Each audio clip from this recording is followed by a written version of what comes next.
Ndihmat për banorët e izoluar nga dobura po përdoren politikisht dhe në mënyrë të papërgjegjshme nga drejtuesit lokal që koordinojnë shtabin e emergjencave civile.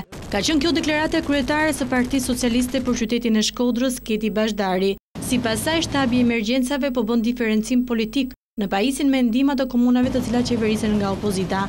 Një fakt i tillë sipas saj ka ndodhur dhe mesditën e sotme, kur helikopteri i Ministrisë së Brendshme ka pritur rreth një orë në stadiumin Loro Boriçi dhe pas urdhrit të marrë nga prefekti i qarkut Shkodër Voltana Ademi, pilotët janë larguar dhe një herë në drejtim të Tiranës, duke mos bërë të mundur transportimin e ndihmave të siguruara nga kryetari i komunës për banorët e Shalës, e cila qeveriset nga të majtët.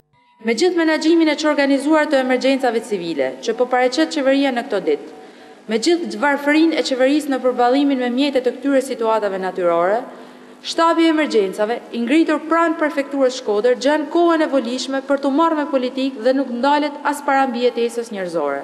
Por e pyetur nga Vision Plus, prefekti i Shkodrës Voltana Ademi ka hedhur poshtë këto pretendime.